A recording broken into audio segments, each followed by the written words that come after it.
Right, this is only going to be a short sorry, a short speech, whatever you call it.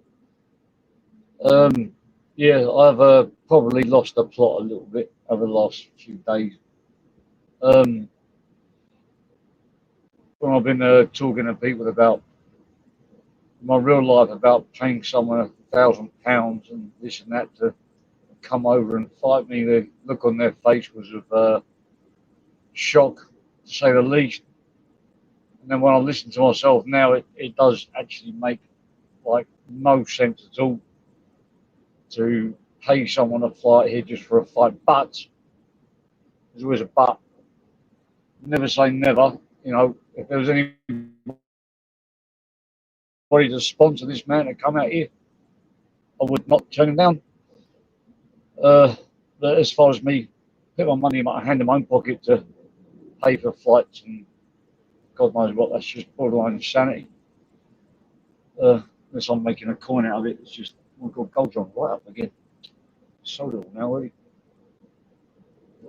So, yeah, so, I'm open to it, but like you say, the chances of it actually happening are slim to none. But if anybody that wants to sponsor Ash to come out here and, um, and go toe to toe, in a controlled environment, then I'm not going to say no. But until that day ever happens, which chances are very slim that it will happen, then we'll have to move on. One day maybe our paths will cross. I am English. I do have an English passport, English birth certificate, still English nationality. In fact, I am actually 100% English. So, we'll have to visit the UK at some point and then take it from there until that time comes, or until somebody throws a bag of money down and sponsors anything to go ahead. Then I think I need to take a step back and take a breather. I'm starting to proper lose the plot here. 52,000. Well, one bar of gold, which is gold is 96.6% purity. One bar is 15 grams, I believe it is, measured in baht. When I first came to Thailand, one bar of gold was like 12,000 baht. That was at the time that was about £200. Now that same one bar of gold, which is like 15 grams or something, is worth 1,000. 43 baht to the pound, so £100 would be 4,000, 3,000, 4,000, 4,300 baht. £1,000 would be 43,000 baht. 52,650. Jesus. All this instability in the world with the trade war with Trump and all that, people start to put their money into gold assets. This is what I love about Thailand, because you can actually buy gold. It's like a currency. It's not like buying shares in gold or buying it for fashion. People buy it and they hold it as currency. Gold's always going to be worth something rather than over Bitcoin. Some of my relatives keep going on and on and on about Bitcoin. I don't like investing in stuff I can't see or physically hold. And Bitcoin, what is it? It's just air. It's worth something because people say it's worth something. That's what makes the value. But gold is actually a commodity. You're holding it in your hand. It's always going to be worth something. If I had a choice, or someone said, "Here's £1 million, invest it in gold or Bitcoin," it'd be gold all day long. All right, Bricky. Anyway, I just thought I'd say that. Take a step back, take a breather, up my medicine. Dear. Anyways, yeah, I just thought I'd get it out there. What do you think about Bitcoin, Bricky? I'm not going to go live for long because I've got loads of shit. There's loads of stress in my real life. Nothing to do with YouTube. I've got them in leaks coming. I've got my house flooding. I've got, I don't know, when you go to bed at night, you worry it's going to rain, because if it rains, you're going to wake up, in a flood. It's loads of real life stuff going on, and I'll come on at YouTube and I'll start like waffling shit, and then what the hell are they building new buildings here? Every time I drive around, there's always, oh wow, some of the crumpet out here. Oi, oi, Savile, maybe Rich, love it. Yeah, I mean, cryptos. Look, I hold a bit of crypto. I hold a bit of crypto. For me is like a gamble, and I only gamble what I can afford to lose.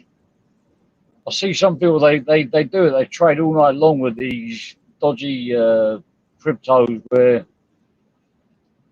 but you can make money off them.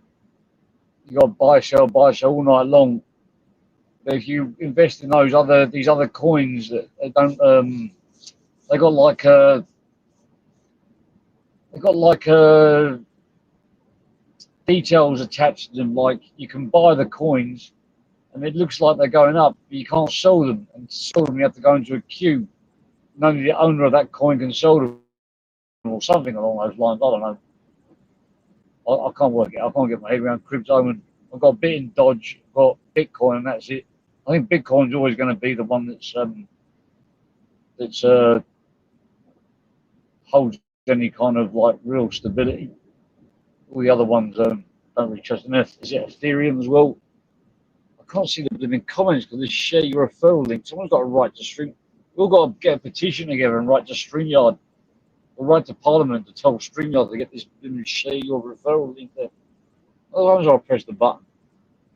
New streaming or look, get 10% discount. I no longer have any crypto. Cash out. Let's go, but stocks are. Oh yeah. Good time to cash out. I'll keep a bit of crypto in case I want to pay people in crypto.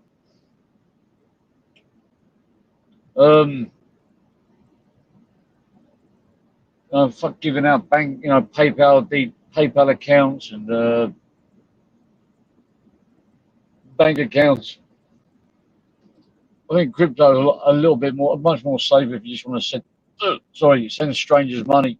I'm not talking about just strangers on YouTube, just people in general. Like your bank details, they get shared onto like these lists, and these lists they get downloaded by people download these lists of people with bank details and stuff, which is legal. Then they use these details to set up call phone centers where they go around trying to scam you. It's real. I don't like giving any of my private information away.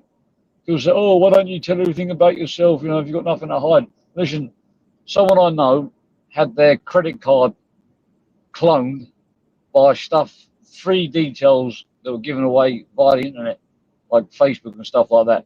They called up the bank and they said, reported the change of address using the information online, like your mother's maiden name and this and that. And then a few weeks later, they called up the bank and said they lost the card, and they said no problem, we'll send you a new one to that new address. And then they done about £40,000. I don't know, between £20,000 and £40,000 withdrawals all around Egypt and places like that. And luckily for him, the bank took responsibility and he got his money back. But a lot of people thought that it was me that done it, but it wasn't. I wish it was.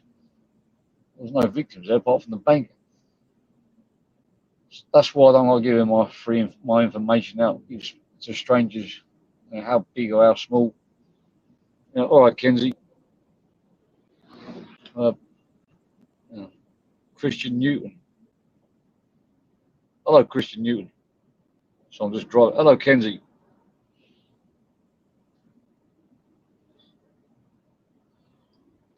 You know what they're doing out here, Kenzie? They're going to legalise casinos out here.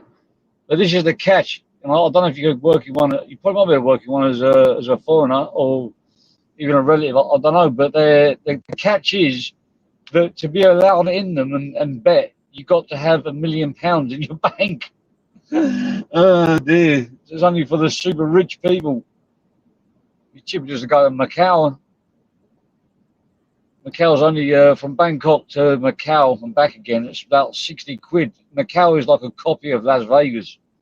Like the buildings there are just fucking amazing. And all the buses are free to go in between all the casinos. You get a very good exchange rate because they want you to change up all your money into Hong Kong dollars and spend it on the tables and the slot machines. There's also a lot of tourist stuff there to do as well. Like they've all got like free like 3D cinemas and all kinds of stuff. They got like a indoor copy of Venice. You can actually take a gondolier inside the hotel, the Venetian hotel. That was it. And you got like some Chinese man singing Italian opera songs, pushing you around the stream. And some of the wealth there, blimmin' hell. So like limousines, like bulletproof glass and stuff like that. You got just about every kind of international mafia, on the Russians, the Japanese, the Yakuza, they're all just dotted around everywhere. And McDonald's there is even cheap as well, remember that? If you go from Hong Kong, it's only a ferry. I think they even built a bridge from Hong Kong to Macau. They reckon that small island of Macau makes up like a very, very large percentage of the revenue for the whole of China. He's like, that's big business gambling. I knew someone that was into casinos and actually owns casinos in Italy, and now it's all online now. And he started making money selling like Android boxes with the casino stuff. I don't know how it works, but he was absolutely minted. He's nice geezer as well, man.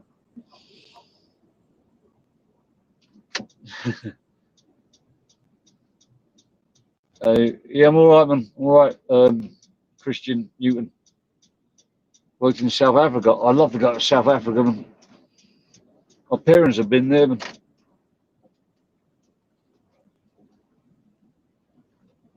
I don't know what this referral link is. Jimmy, it's a joke, mate. I use section spin. The only way I can see the blooming comments if I press this referral link, so the comments shoot up. All I can see is casinos always, and there's a big button like shadow in the rest of the comment. I have to press the thing now. Bloody hell. There you go. Casinos always profit. Yeah, I know. That's where the money is, man. People can organise backroom casinos. I used to go to this private members club, which was we used to go in there for like really, really high stakes poker games. I mean, there's people. You had to have a suitcase of cash just to get in, and it was all like it's in like a building which you wouldn't. It's like above a restaurant sort of thing. Like so you wouldn't even. It was all sort of shady behind closed door stuff.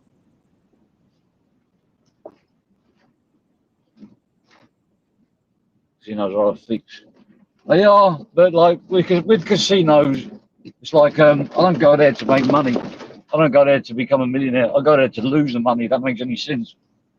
I go there with say for example, I'm going to have a night out. I'm going to spend 200 quid on a night out. I'm going to spend 200 quid in the casino and see if I can make it last. As long as you stick to the game plan, you'll be all right. If you go there to win, you'll lose. That's the be all and end all. If you go there for a bit of fun, you think right, there's 200 quid tonight. I'm just going to try and make it last until I've lost it all. If you win, it's good. If you win, then it's a bonus. But if you lose, then no harm done. I've seen people go in there and they just trying to win back the money that they lost, and then end up winning a little bit back, and losing more, and they go into their credit cards. It's so tempting, though. And I had like about 20k in my bank, which weren't mine, and I was tempted just to put it on red and black. I either have to run and change country, or I'd have £20,000 profit in my pocket, and no one none the wiser. I smuggled diamonds out into Jamaica. Hollywood. Wow. Maybe I can show on stage. Change all this StreamYard on my phone. You never win. I can't see the comment. This comment, so I highlight it. You never win in a casino. You chase your yeah. That's right. When you start chasing your money, that's it. You're on a losing streak. Anyway, thanks for popping, anyone. Nice chatting to the chat. Yep. Okay, thank you, everybody. If anybody's going live, Chris the Brick, he does some very interesting lives. I suggest you tune in, subscribe. Something different on this dark corner. It's international lives. It's international. Okay, right, yo, off I go. Time to leave the show.